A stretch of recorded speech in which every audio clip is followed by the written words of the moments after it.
3 ಯೋಜನೆ ಬೇಡ್ತಿ ಅಘನಾಶಿನಿ ಶರಾವತಿ ಯೋಜನೆ ನಿಲ್ಲಬೇಕು. ಈ ಮಾತನ್ನ ರಾಜ್ಯದ ಮುಖ್ಯಮಂತ್ರಿಗಳಿಗೆ ಮೊನ್ನೆ ಒಂದು ನಿಯೋಗದಲ್ಲಿ ನಾವೆಲ್ಲ ಹೋಗಿ ನಾವು ಅದನ್ನ ಹೇಳಿದ್ದೇವೆ. ಅದನ್ನ ಅಧಿಕಾರಿಗಳ ಜೊತೆ ಸಮಾಲೋಚನೆ ಮಾಡಿ ನಾನು ಮುಂದೆ ಸರ್ಕಾರದ ನಿಲುವನ್ನ ತಿಳಿಸ್ತೀವಿ ಅನ್ನೋ ಮಾತನ್ನ ಮುಖ್ಯಮಂತ್ರಿಗಳು ಹೇಳಿದ್ದಾರೆ. ನಾನು ಸಂಸತ್ನಾಗಿ ನಿಮ್ಮ ಪ್ರತಿನಿಧಿಯಾಗಿ ನಾನು ಪೂಜ್ಯ ಸ್ವಾಮೀಜಿ ಅವರಿಗೆ, ಅನಂತ ಶೀಸರ್ ಅವರಿಗೆ ನಾನು ಹೇಳಿದ್ದೇನೆ, ದೆಹಲಿಗೆ ಯಾವಾಗ ಬರ್ತೀರಿ ಅಂತ ಹೇಳಿ, ದೆಹಲಿಯಲ್ಲಿ ಯಾರನ್ನ ಭೇಟಿ ಮಾಡಬೇಕು ಅಂತ ನೀವು ಅಪೇಕ್ಷಿಸ್ತೀರೋ ಅವ್ರನ್ನೆಲ್ಲರನ್ನು ಭೇಟಿ ಮಾಡಿಸುವಂತ ಜವಾಬ್ದಾರಿ ಸಂಸತ್ನಾಗಿ ನಂದು.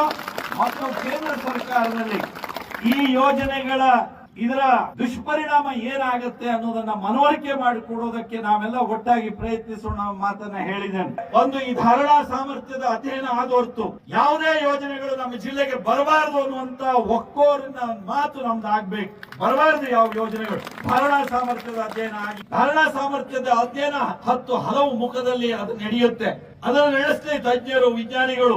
ಅದರ ಆಧಾರದಲ್ಲಿ ಮುಂದೆ ನಾವು ಏನ್ ಮಾಡಬೇಕು ಬೇಡ ಅನ್ನೋದನ್ನ ಯೋಚಿಸೋದಕ್ಕೆ ನಮ್ಗೆ ಅವಕಾಶ ಇದ್ದೇ ಇದೆ. ಅದಾದ ಹೊರತು ಯಾವುದೇ ಯೋಜನೆಗಳು ಹೀಗೆ ಬರಬಾರದು ಅನ್ನುವಂತ ಮಾತನ್ನು ಸಹ ನಾವು ಸ್ಪಷ್ಟವಾಗಿ ಹೇಳಿದ್ದೇವೆ.